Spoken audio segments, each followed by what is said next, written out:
So today we have the Massey brothers with us. Chris, we kind of serve as your media arm. We've done at least two podcasts with you, and you've released a guest article for us. So let us know how else we can promote the brand that is Chris Massey. But we also welcome Scott Massey to the show. How you doing, man? I'm doing great. Thanks for having me. Yeah. Well, we have to meet a certain number of Canadians on the show every month Kidding. based on our Canadian followers. That's So good. we're welcome to have you. Um, I wanted to dig into a couple things. I think Chris, we've talked with you about kind of tech adoption from the Ellis Don angle, which is obviously a large GC in Canada, and Scott, you run maybe a little bit smaller GC in Canada. And so I think there's a couple angles that we want to take around the delta between what does it look like and the dynamics that are maybe impacting smaller GCs. And we have a big contingent of maybe regional contractors that listen. So Lars, where do you want to start? I've never done this. I've never just handed off the reins to Lars at the beginning. So I just kind of want to see I'm where he not would prepared. go. I wasn't prepared for that. I'm sorry. But I think one direction would be just like understanding, Scott, like 2026, it's the age of AI. You've got just every tech solution out there is probably being like, in your inbox in some variety. What does it look what is it like to operate a medium-sized GC in today's world? Yeah, I mean, I'd like to qualify. I think we would be considered small. We're pretty small in the game here from a size of GC, but it's awfully noisy out there to soliciting AI solutions for everything you can think of, whether it's right in the field to in your office to just being an AI assistant to an executive. I think that's the biggest challenge is that it's noisy, and I don't think that there's a real easy straight line solution that is being offered to as a bucket to purchase to throw all of our problems and all the solutions together in one, and here's the price, and I think we'd all adopt it and buy it in a heartbeat if that was the case. So I think it's trying to establish what makes your corporation different and then implementing what makes sense to solve the small problems that you have and chip away at them over time. Well, I think Procore wants to be that. I think it's just you have to sign over your firstborn to maybe get that full package.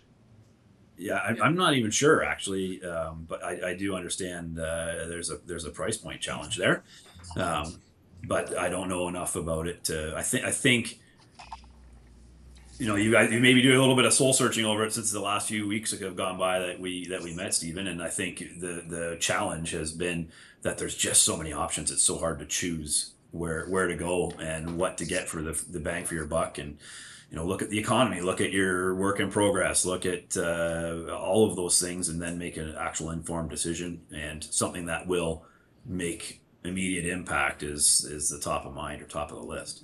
Hmm. Hey, I was talking with a company yesterday, Stephen, and on the Procore sort of string, or you can fill in the blank with some sort of project management solution, but this company was using Procore, and they're basically saying on average it takes like an hour to like get an RFI out. Yeah, between the 30 boxes to click and all these different things, and you Yeah. think like, how did we go from a simple PDF form, send an email, RFI 13, whatever, to this very like complex, like just click, click, click, click, click, Well, circle, circle, even circle, wait, wait, wait. even And before it's that, like, it what was are we just a doing? fax machine, right? Right. So before yeah, 2 minutes. And I think it's like, how did we arrive here? Right? Obviously user input.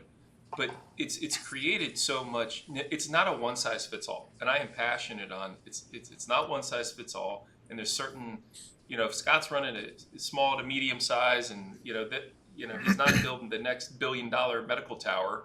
It's like I just need to get something done, man. My team is already bogged down.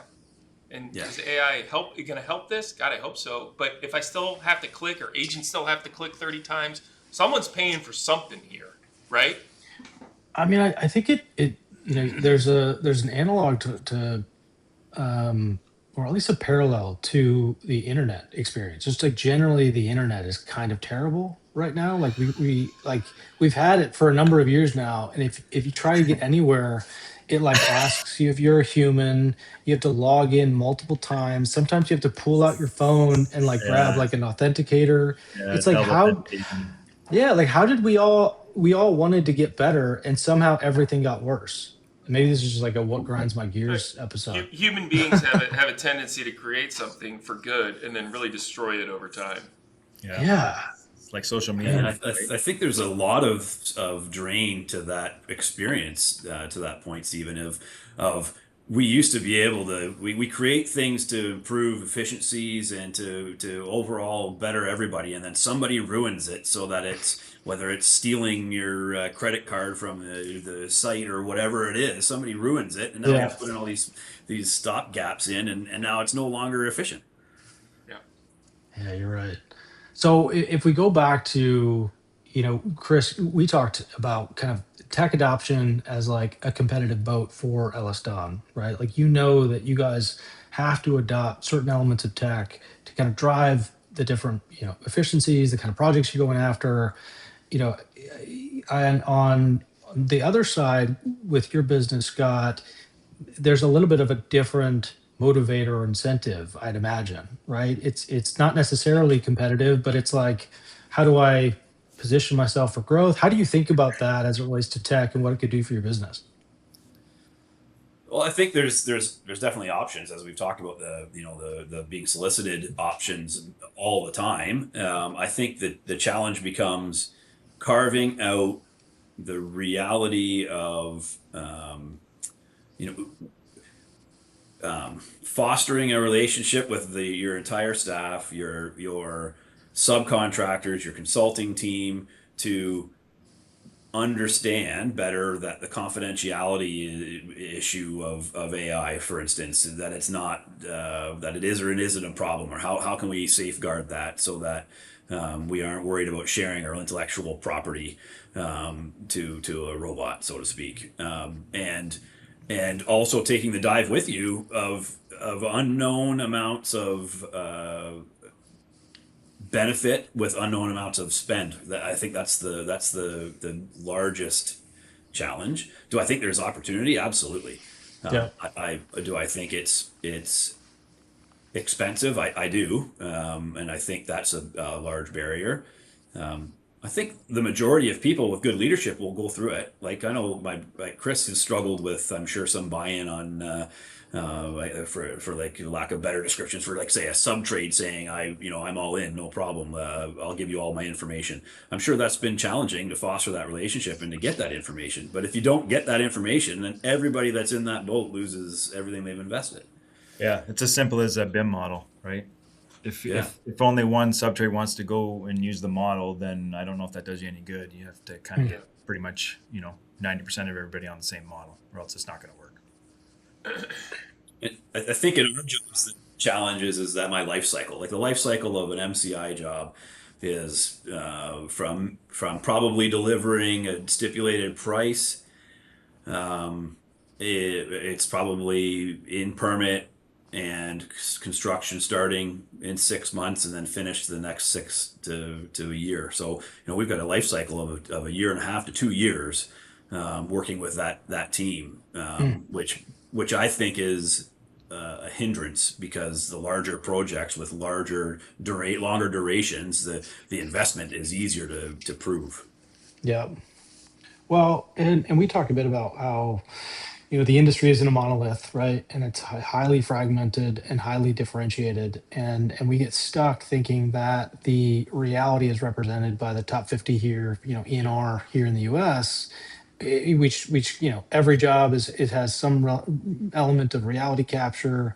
There's Procore or Autodesk build on every project. There's a tech application for every category and workflow. Is kind of our kind of perception, I think, at times, but that's not the case. Maybe can you kind of paint a picture for us of what does the tech stack look like for MCI, and maybe where do you see opportunities, and where are you maybe engaging and like, okay, maybe I will buy a tech for that workflow? Um, so I would say the tech stack is pretty rudimentary. It's still 2D AutoCAD for the majority of our drawings, and especially sub 10 million. When we get into a little higher project value, like we've got some BIM in the $40 million project we're working on, which is obviously a threshold that makes some sense. It's a more complex building, Yep. and that cost driver is easier to sell and understand the benefits. But from a project management perspective, we're using like a field wire technology in the field and through project management, and tracking all of the RFIs and change orders and project safety and all the data from my site supervision staff, through to images on the project. So I think, and I mean that's relatively recent and relatively techy for a small firm, I think, of our size. Um, and then from the ERP, from our accounts payables, receivable, contracts, and communication through to our subs and our client for our documents and our invoicing, it's all through a digital interface. It's probably it's 10 years old, so we're probably due to find something to do a better job for us. But it's only been implemented for 10 years. But 10 years ago, when we were still reviewing paper invoices, and now to not be, was a huge improvement. But I think to answer the question of what do I think we could chip away at, I think we could chip away at some of our project management time that's spent either on site or in the office, documenting meeting minutes, sending out punch lists and follow up emails, for sure. And then our system of receivables and payables could Yeah. probably use some help. Well, you just we'll post your email address in the show notes so that you get a dozen emails from every vendor in those categories. Yeah, I can't wait. Sign them up. Sign them up. So, Chris, Sorry about last that. time we chatted, we talked about just your journey in kind of engaging with there was a specific, was it Build Dots, I think, was the application I think you used, but one of the takeaways was essentially like the software made you plan in a way that was unique, and kind of one of the takeaways was like the powers in the planning. Sure, that the app is good, um, but maybe where you're at now is like a check-in with AI. I'm sure there's a number of initiatives within Ellis Don around AI. How is that maybe integrated into your role as like team champion and tech adopter, early adopter kind of thing? Yeah, I don't think there's. I mean, the AI is still the AI. I don't think there's a whole lot of AI once it all kind of gets to us. The issue still is. I mean, I've found a lot of good programs. The issue always becomes getting the buy-in from your own team on a regular basis to use it. And if you have, say, 10 employees that are using it, or sorry, you have 10 employees, 9 using it, there's always that one. Yeah. It's really hard. Even that one that's not using it's really hard to get everybody on the same page. And I do find, like, I'm learning a lot more. It's the onboarding, right? Like the more onboarding you do it, and the more, and you have to set it up, whether it's a weekly call or a bi-weekly call or whatever, you have to put that time in your calendar to make it happen, or you always get too busy, and then that there's no accountability left in that group. So I find, so I guess kind of going back to what you asked, the AI, maybe not so much. I think the most of the AI is worked out before it kind of gets to us. But the real adoption happens now with the onboarding, and you need to spend the time. And it's weird because superintendents, I don't know if you know this, but superintendents can be a weird breed, right? So for whatever reason, Special. yeah, I don't know, Lars. Yeah, I don't know. Whatever you want to call it. You guys are the goalkeepers of the construction industry. There's always like right. a little something a little off. Yeah, So, right. Like we're doing visualizations behind the door, right? So the issue is you can usually tell when the light goes off in a superintendent's brain that, hey, this might work. But there's also a light that goes off that says, hey, get the fuck out of my office, right? So there's a sweet spot in there somewhere, and you have to figure out how to get to that sweet spot to get it, the adoption, I guess. yeah, and I think, I mean, it kind of aligns with a lot of what I've learned about you is that All right, sponsor break. Lars, real quick. When was the last time you got a new set of drawings from an architect and they didn't cloud anything? Well, the one that cost me a couple $100,000 was back, I think, in 2017. So, yeah, lesson learned there. Yeah, so what I like about what Trick Tools is building is they're looking at tools to help kind of remove the mundane from the job site. And I same as you, every time there was a bulletin or an addendum, I would go back to the designers and ask them to at least highlight or give me a cover letter on the changes. And that was always like pulling like teeth. But Trunk Tools is now automating that. So you get a bulletin come in, it automatically highlights the changes. You don't have to do a thing. Well, it's also hitting RFIs, right? It's also hitting submittals. And when we think about standardizing ops, right, and providing that, sort of resource to those field operators, what I see it as, it's sort of like this like mentor within the company that structures, standardizes, keeps it moving in the right direction, looks out for risk. And just this last week, I had a QC manager just pass along a submittal to an owner without doing a review because he was too busy, and it was wrong. And the classic owner statement is, did you even review this, right? So this to me is carte blanche. We absolutely did. And think about getting that first pass before your field manager ever even actually has to do the first pass. Someone's doing it for them. So to me, it's about speed. It increases accuracy and helps standardize ops out in the field, right? Yeah, and this is the kind of AI that we've talked about on the podcast, really appreciating, right? Which is looking at ways to elevate the craftsman at the heart of project delivery. Give me time back so I can be out in the field managing risk, right? Yeah, 100%. Yep. So, all right, if you're a little curious, check it out, trunktools.com/podcast. And if you mention Construction Conversations, you get a discount. Discount. Demos are free, and and you guys get a discount. So let's go. That's right. the change management side of tech is always the hardest part, and there's the most value to be gained in being intentional about that part. And I think maybe relating that back to where you're at, Scott, the challenge you reference, which is, hey, there isn't always that kind of risk reward ratio for me trying new things. The flip side of that is, with AI, I think you have an outsized opportunity versus some of the bigger ones that have a bigger ship to turn, right? And they have a lot more people to kind of turn around. Lars, I know you're kind of going through your own little AI journey with DAWs. Have you started to see that kind of curve of like early adopters, late adopters, and how that's influencing what you're able to do with AI? I mean, it's crazy. It's why I have to convince someone to make their life easier still blows my mind, right? Fundamentally, but I think Chris said it best, right? The light goes on. Listen, they don't want to go near it.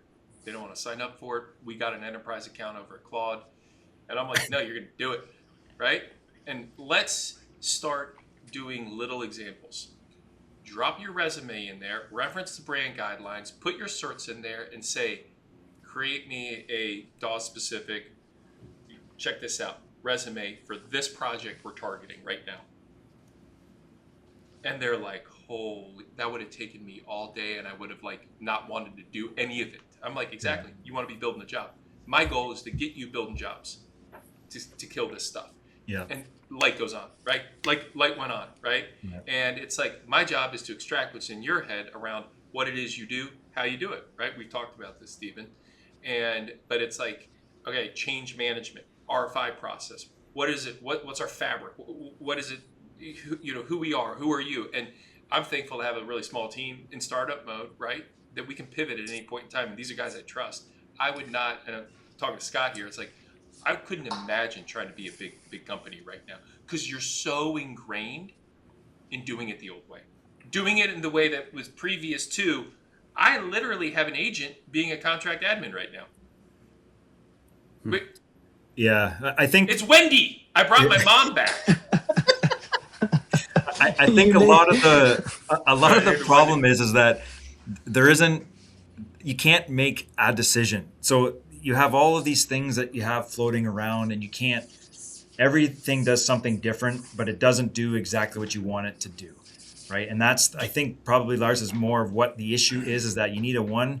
I just want to go out and I want to buy one software and I want to solve all my problems and carry on with life and build. But you can't. I mean, maybe I'm wrong. Maybe there is something out there that exists, but I don't know. So I can tell you. I mean, okay, dive and again, Ellis Dunn, good freaking luck, right? But talking to Scott here, it's like, dude, I'm gonna build out my own webpage for onboarding, all benefits, like just everything. Here it is, boom, boom, boom, and it's so fast. I've connected all my Monday boards for employees for HR software.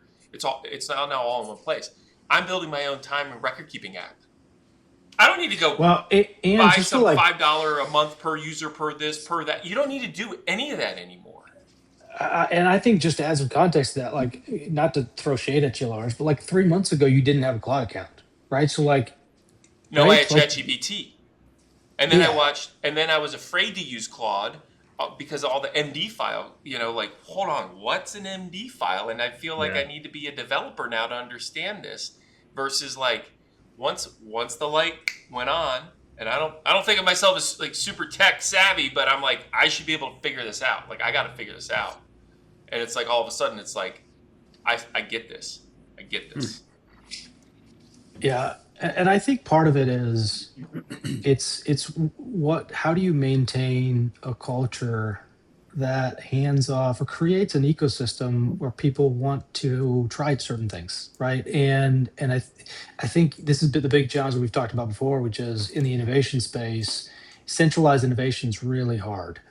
Decentralized innovation, if you can create it, that's where you want to be. And so I think taking this maybe back to the original question, I think as you look at 2026 and beyond, Scott, where, obviously I think we've had a couple conversations about AI, but if it's AI or tech, I think increasingly there is this opportunity, which is, just to Lars's point, are you going to buy it or build it? And each have their pros and cons, right? And I think I've historically always said, like, just buy it. Don't try and build it.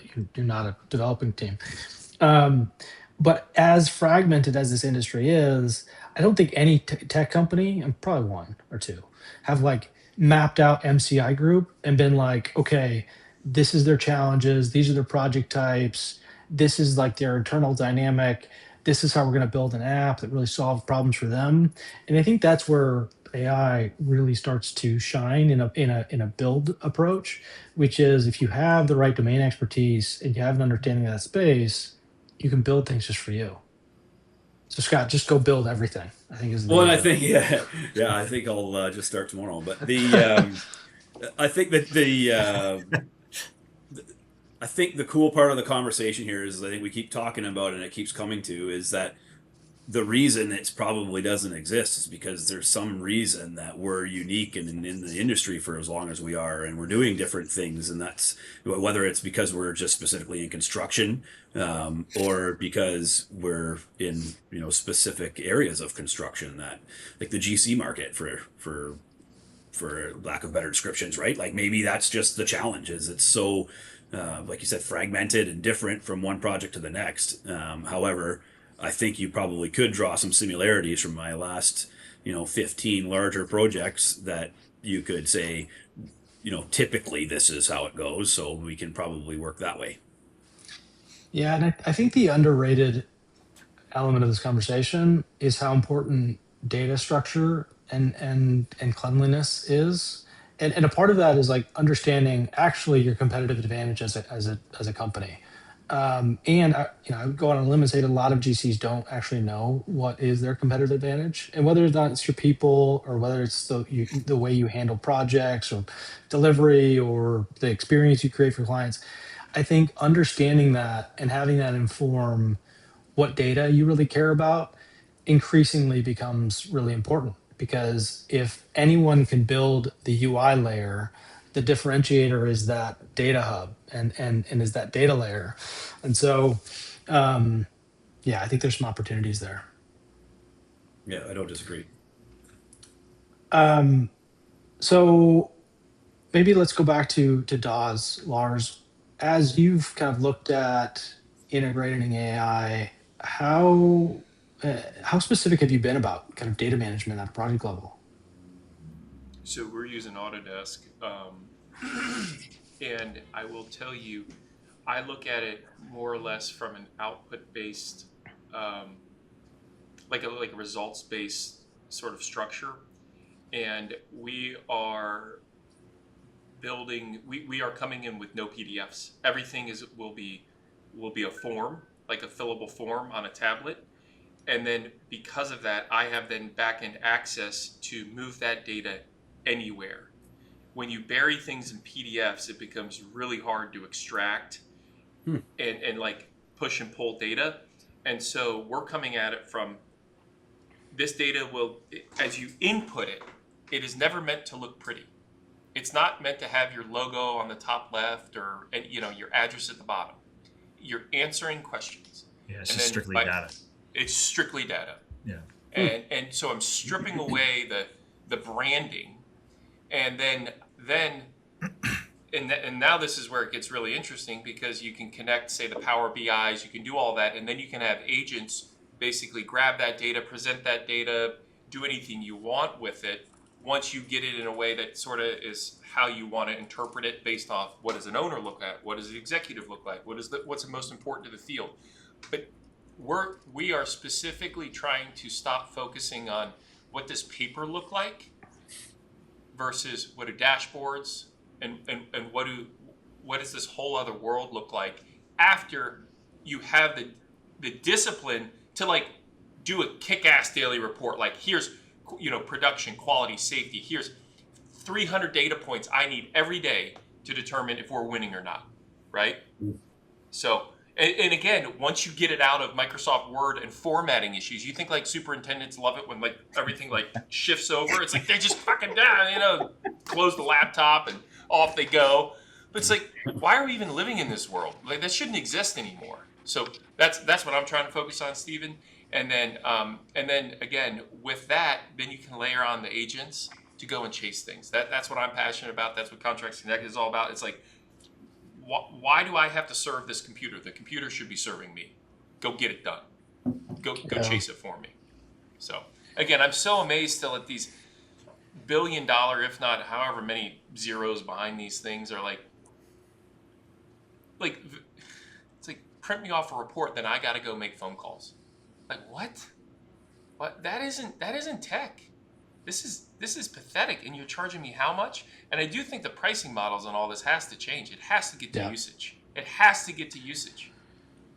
Yeah, I agree. And it's not. Again, what's the staff to run a $50 million job versus a $5 million job? Guess what? It's probably the same. What's the upfront effort to get it going? Probably the same. Yeah. Why does this cost that much more from a tech standpoint? It doesn't. It's wrong.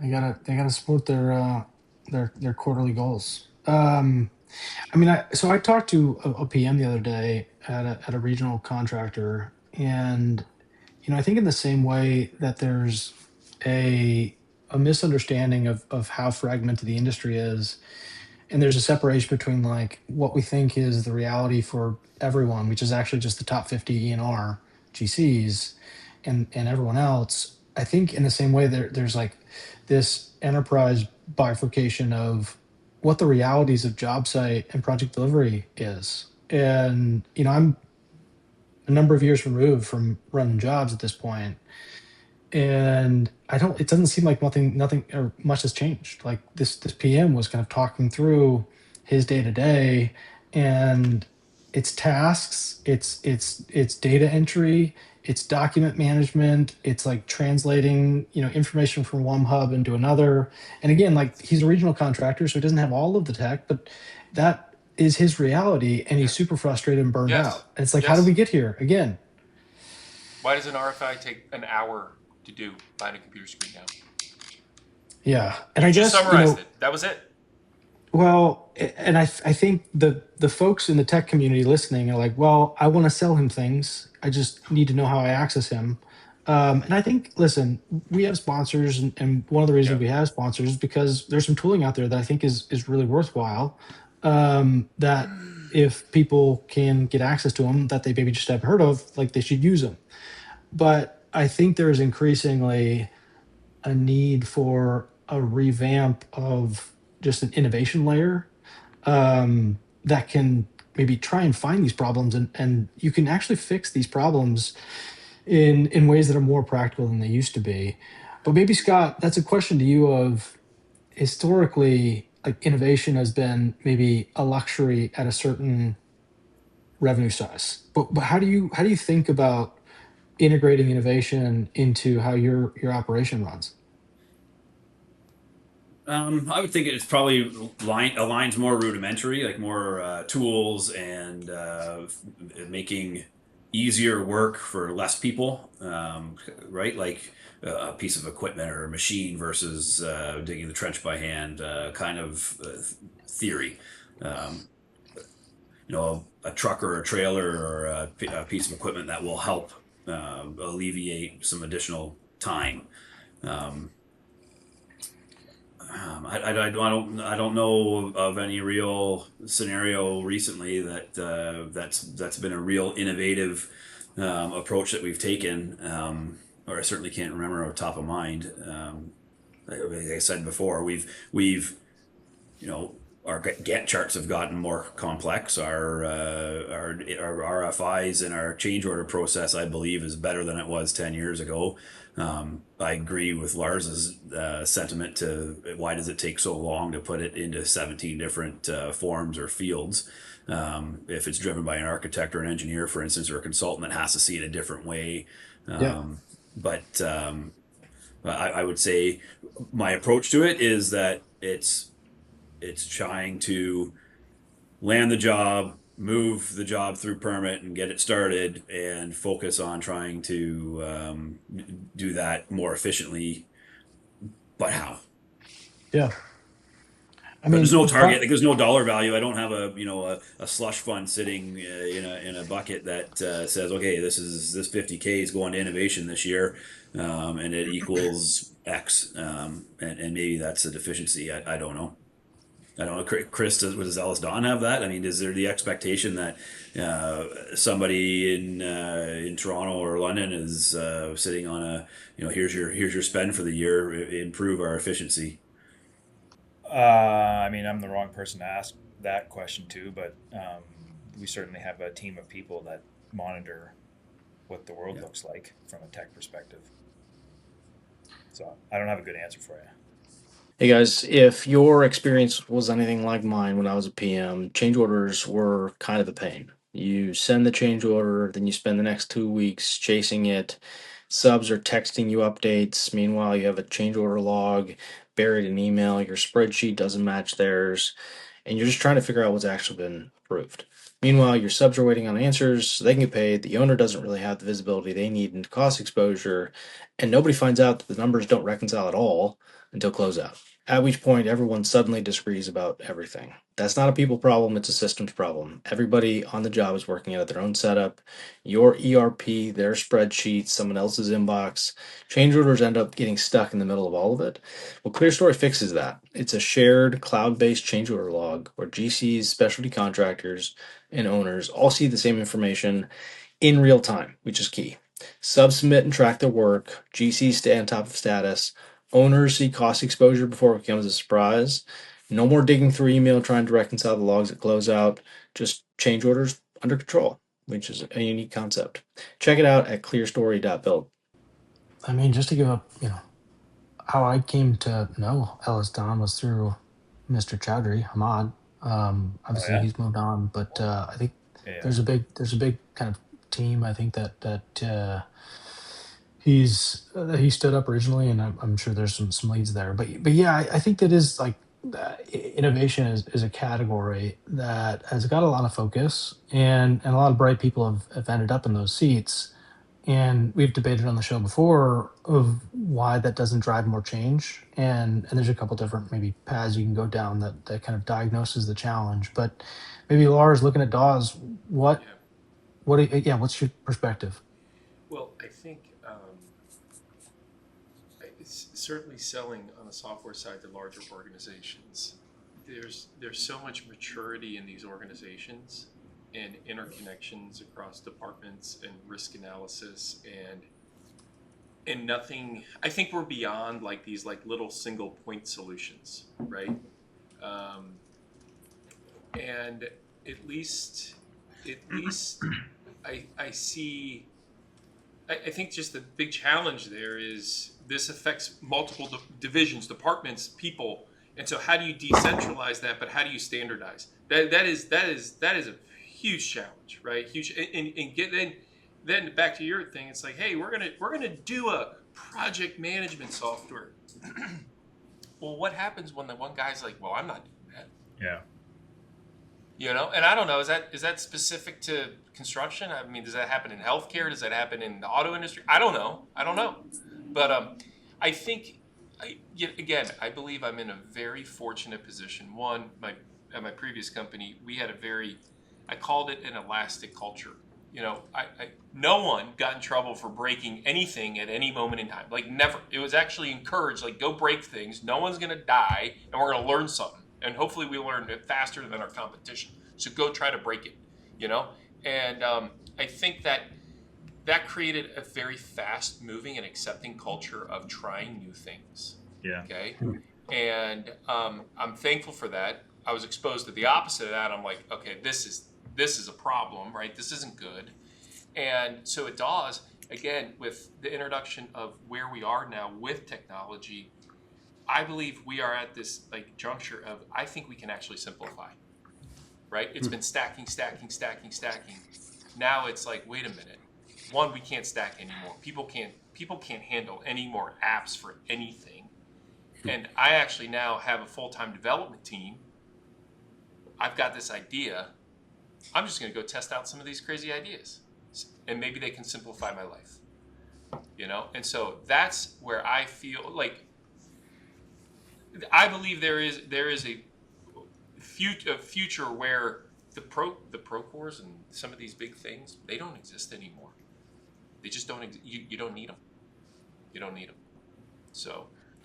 Well, I think the UI is getting commoditized, and we've talked about that. But I think you bring up an interesting point around just the kind of tech adoption curve, right? And I just looked this up so I could say it right. But like you've got the innovators, you've got the early adopters, Yeah. early majority, late majority, and laggards. And the commonly we say that AI isn't going to replace your job. Someone with AI is going to, which I kind of hate because it's like, actually AI just replaced my job. Like a lot of engineers at like major tech companies could probably say that, right?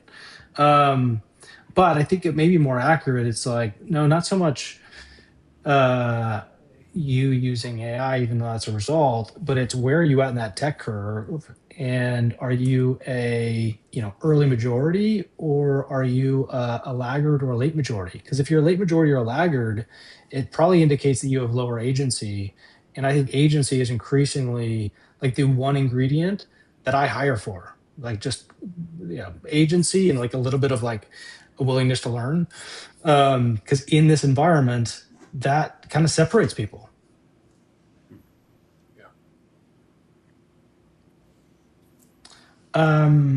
Sorry, can I just go back to the Yeah. one comment that Lars said? So you made a comment, Lars, about like go out and break it. Yeah. So I'm a big believer in breaking the system as much as you possibly can, because if they can fix it and if they can fix it fast enough, you get better adoption. feedback. right? So Yes. 100%, and that's when a lot of the light bulbs go off, because you just showed that it's not just a system. It's in the grand scheme, it will help you, but if it doesn't, it's you have to kind of treat it like a human being, and you have to keep giving it feedback and telling it if it's doing a poor job or a good job, and we never tell it's doing a good job, but bad job, bad job, bad job, make it better, make it better, make it better. And if they can do that, then it's a win-win for everybody. Yeah, 100%. Yeah, that's a good one. So Scott, going back to kind of where you're at and what kind of work you guys interact with, the is there a like in terms of like project delivery excellence, have you seen in the last few years there being a higher willingness to engage with various tech, or is resistance higher? Or like what are you seeing from maybe your group? So like for my person, like our actual staff, Yeah. I don't think there's. I think there's always some reluctance of the unknown for sure, right? Like you've got varying experience with technology, like that. 10 years ago was just getting off of onto like an iPad or an iPhone, right, from a flip phone. Um, and handwritten daily reports. I mean, that's long gone from everybody, and it was some training and some communication of how this will work, and just give it some time and adoption and mentoring. I don't think we've got a resistant group overall. I think it's just trying to prove that we're adding things to not add more steps. We're adding things to remove steps. Simplify. And it's Yeah, probably simplify. there's probably a big element of trying to nail down one thing, right? Because Yeah. if you start giving your group 3 or 4 things to do all at the same time, then you're going to lose your audience pretty quick. Well Yeah, said. for sure. Quarterly Yeah, and I numbers. think like daily reports would be a prime example to me, that if I can't find the next tech to help simplify that and make it easier to achieve the weekly site audits for the health and safety team and the hazard assessments every day, if we can't make that easier, I can't come to the site and ask them to do anything more, because the forms are taxing. Very. And the other side is you gain, I think, some latency or complacency in the field, because you've got so much to do that you almost just don't get it done, because there's just so many things to those boxes to check, Lars, right? Like It's back to the resume that Lars was talking about before. Like if we had to do a resume and then all of a sudden the formatting changed, you're out. Like somebody else can do it for me, right? It's the same thing. Yeah. I mean, hearing an executive kind of, identify that, I think is super important, because I think you're spot on. And I think we typically just layer it on. Like every quarter is a new initiative. Yeah. I think, it's almost like you need to do an exchange program just to go sit out in the trailer and be like, what's a day look like? What's a week look like out here? What's the stress? What are the stressors? And the thing I'm fascinated by, and I believe this has gone on for maybe 10 to 15 years now, right? Procore's 20 years old now, or something like that. Who knows? But it's like guys out there, the QCs, the safeties, the supers, they go out in the field, they do the work, right? And then they go back to the trailer and then do the paperwork, right? And those are 2 jobs. And that's where I believe, like, that's the opportunity. Because when they're out there, they should have the tools to just be who they are in the role they're in, to meet the objectives and be able to document just as they just walk. That is the desire, and that's the simplification that I hear it, because it's just like, the HQ can come up with like the new form, right? and the field gets it and like, you got to be freaking kidding me. Do these guys have any idea what we go through every day? Another this, another that. Are they what? A data call? Are you kidding me? Who's gonna build this thing while I'm responding to this spreadsheet? Yeah. So that's that. Anyway, Appreciate that, because I think mean, it's lost, Scott, on a lot of bigger companies. But where's the answer, right? Because I think that's the challenge. It- That the so I don't know what it's like in the U.S., but here I think a lot of that documenting has been spurred by sure management and the yes, expectation of everybody is trying to make sure we all know exactly what you did on December 14th of yes, 2025. yes. Um, uh, but I think the Ministry of Labor has changed the world a ton for us. I think that's in the construction field. I think that's in the medical field. Our documentation 15 years ago was a diary, like a daily report that was handwritten that said this Yeah. is what happened, and we trusted that that's what friggin' happened. But I knew that 15 million other things happened that day that didn't get documented. Now, if it doesn't get documented, it never happened, and you're like, well, no, I'm still a supervisor qualified to take care of this crew. I'm telling you, it happened, but I didn't write it down. But it still happened. Why do I have to document it? And I don't know if that's going to go away, and or if something's just going to record you all day long and make Bingo. your report for you. Yeah, in digital currency, right? They got us. They got us right where they want us. Yeah. all lanes go down to Cue the some next phone DCs. call. I'm going to get marketing. That's email I address. mean, it's funny that you ended that way because I just read about an app this morning called Hardline. I actually need to get a referral agreement in place because it's the second time I've named them. But Hardline, it's an app that lives in your phone, and as you get calls, like as a superintendent, you get a call, it integrates into the call and it documents what was agreed upon. And you like click on different integrations. And if you're talking about action items for an RFI, you'll like route that to the right places, which I think is pretty interesting. Again, like privacy, like do we have Yeah. any already? Maybe not, but But you're also yeah. you're also gonna have issues with people communicating, right? If somebody knows I'm recording every single thing that we talk about on the phone, who's gonna call me? I mean, maybe that's the right Yeah, way it's to like go. check out the Maybe Turns that's out Yeah, Chris no has no problem. friends. Turns out Chris has no friends. yeah. right. But that's I mean and that goes against everything that we're trying to achieve in the field, because it should all be 99.9% of it should be about the communication. If you can't communicate, you're gonna have issues. But it shouldn't have to be documented communication either. And I think that's the part that 100%. fails me all the time. Like, I hate the email follow up of what we just talked about. I know what we talked about. You know what we talked about. Just hold your end of the bargain, man. And See, I was we'll going to all say, be fine. it's like we live in this because there's a lack of integrity, and I don't think it's. But let me take that back. I don't know if it's a lack of integrity. It's more like accountability, and I think it's an accountability issue because we're all overwhelmed. It's Yep. not purposeful lack of accountability. We are drowning in information, emails, phone. I mean, how many apps do we have that are communication apps that you have to like monitor and respond to? I mean, I think I've got, I don't know. I mean, I'll tell you the number right now. It's somewhat embarrassing. 355 unread emails and 356 unread texts, and those are just, I think, the text messages that of people I know. I filtered out at least the unknown ones thanks to the new update. And it's just like I can't do any Who more. are you getting text messages from? That's Yeah, that's dude. insane. Like we Dude. got Jay-Z over here.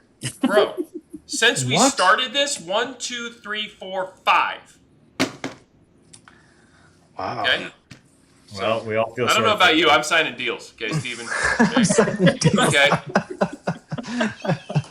I mean, you know what? Like, there's gonna be some 25-year-old's gonna listen to this and be like, man, these old bags are sounding. No, what they're going to do is be like, construction sounds miserable. And the thing is, it's not. It Yeah, is it's fun. so It's quite the exciting. opposite. It's Yeah. fun. It's purposeful. It's an incredible team sport. Again, there's that. I mean, talking Chris, right? It's like I built that. Yeah. Like Yeah. that window that corner of the building that gave me a lot of problems. But I remember that was a good I can't project believe it right there. still That was a leaks, good one. but hey, yeah, we were Yeah, there. yeah. Like I'll be gone by then. They won't be able to find me, right? I mean, every builder's nightmare. Yeah. But I do if you think about like what I ever want my kids to get into construction, right? And for the longest time, I was like, absolutely not. Yeah. This is insanity. I mean, that's one of the reasons I sort of sold my first company. I was like, yeah, no, they can do something else. I'll help them do whatever they want. Now, I've sort of come around to that because one, I think there are incredible leaders in construction. And I appreciate that as an industry and what we are able to do through sheer grit and work ethic. Yep. Like it's unbelievable. We are pushing, up a hill daily. Yep. And I see, so one, I want my kids to be exposed to great leaders. I think that's really important for a purposeful and meaningful life. Outside of faith and all that other stuff. But it's like, what do I wake up and do every day? And am I going to find purpose in it? And then it's this like, wait a minute. I think there's a lever here that's going to give us time back. For the first time since I started this, I see, call it AI, call it software, like, no, this has the opportunity to simplify. Again, me personally, I think it would be very difficult to be a big ship and trying to turn, right? Lots of cooks in the kitchen. But if you can be a small company, get a lot of people, get your team, get your core group behind you, I think you'll have an impact multiplier far greater than at some of the, companies that have been established. I just think we're in this really interesting period where, as a small business, you can move far and fast quickly. And that to me is so, so exciting. And that's what I want my kids to experience, right? So that's what motivates me right now, Stephen. I like that. It's a good little monologue. Lars, would you say, to that end of the smaller corporation being easier to steer, would you say that your expectations, maybe the answer will be all of them, but your expectations with AI, tech, software, what have you, streamlining your business with technology, do you believe that the expectations are growth? So when I say growth, more volume, more people, bigger animal, or are you suggesting more volume, same amount of people, which then would be like revenue higher, same overhead? Or are you saying kind of keeping the status quo with happier people that are employed by you? I'd say it's the latter too. The way I see it is, you know how they always said, at least when I was in the military, it's like, you're going to do more with less, right? It's like, congratulations, right? You're going to cut your budgets, but you still got the same amount to do, right? You're going to cut the staff, but don't worry, you still got all the same stuff to do. I believe, again, businesses have historically, I want to say, one of the growth sort of strategies was always putting, to scale, you have to put structure in place, processes, document things, right? That it allows an owner to go on vacation when, it doesn't fall apart when the owner leaves, right? Scott, we've been there, right? We know. And so once you're able to put that structure in place, like, great things happen. I believe the ability to put structure in place now is like, it's like a rocket ship. It's just so easy. It's just like, you gotta focus on that, and AI can help immensely with that. And then you sort of dive deep into, well, I've touched all these components of my business, right? What can it do for me as I control it like a digital employee? How can I help advance things so fast and so many times over and over? And now, do I need to monitor it? No, I've got Tim or I've got Susan to do that. But giving them the ability to see this now move gives them back time, right? So doing more with less, or doing the same but having more time, more freedom, more opportunity, I think, to have quality of life, to simplify, to actually feel comfortable slowing down. I mean, first business was like, I feel like I'm going to die. I'm going to, not only, again, the construction's curse is the moment you win the job, you start putting yourself out of business, right? But it's like, but now I feel like there's so much work. I now really can control my overhead because I have a digital army here. I'm going to say no to these jobs. I'm going to relax, and I'm going to continue to work on the machine because I'll actually get a larger return by being more internal right now, rather than going and chasing. I think we're gonna have to link to the Dawes career page. You're gonna have some applicants I don't have one. after this one. I don't have one, bro. Man. How much margin, or more importantly, how many headaches have you had as a result of margin lost to something that was buried in the documents? A requirement in the spec that didn't match the contract, a flow down clause that shifted risk nobody caught, a conflict between drawings and addenda that showed up 3 months too late as a denied change order. I'm sure each of you guys are experiencing a bit of the cold sweats just thinking about some of those scenarios. So these aren't rare events, as you know. They happen on nearly every project, and most projects just absorb the loss because there hasn't been a better way to manage it. That's what Document Crunch is changing. So Document Crunch is the AI risk management platform built for you guys. It reads construction documents the way your best expert would, identifying and verifying risk with answers you can trust and trace. The trace part of that is really important, as we found with some of these other AI tools out there. Here's what makes it different from general AI. Crunch AI verifies before it answers. Every answer traces back to the exact document, page, and clause it came from. So when your decision gets tested in an OAC meeting or a change order dispute, you know you are on solid ground. It's not just about finding a risk, it's about making sure risk is identified, tracked, and acted on, so nothing gets lost between pre-con and the field. Construction has accepted preventable loss as a cost of doing business for far too long.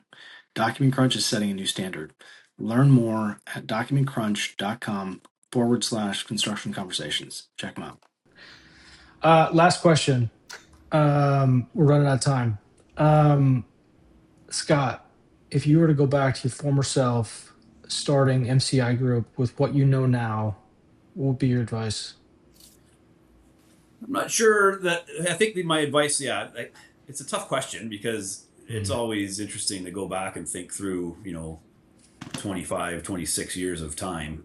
But I think the things that I'm surprised at every year is the amount of time I spend teaching, whether it's clients, consultants, subcontractors, staff, the intricacies of a contract document, and educating.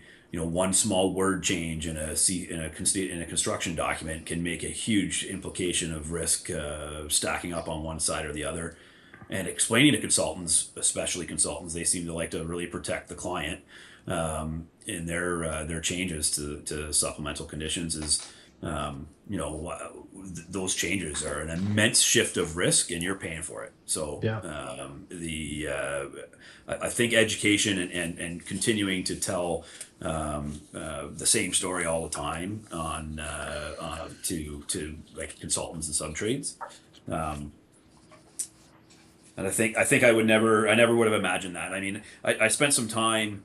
We talked about how Chris and I both farmed when we were kids, picking rocks and baling hay and all Farming that. rocks.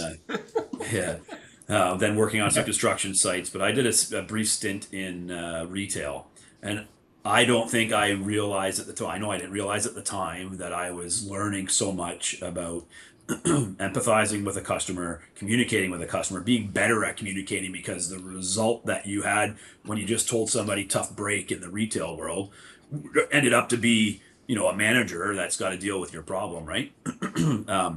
So you did a better job the next time communicating that although the answer was still tough luck, here's the reason why, or here's where we go, and always trying to be that customer focus of the customer is pretty much always right, but they're not always, and being able to advocate for the retailer side on those. And I don't think I would have put as much value in that at the time, or I certainly didn't put value in it at the time, to know that was going to be such a key part of my construction career.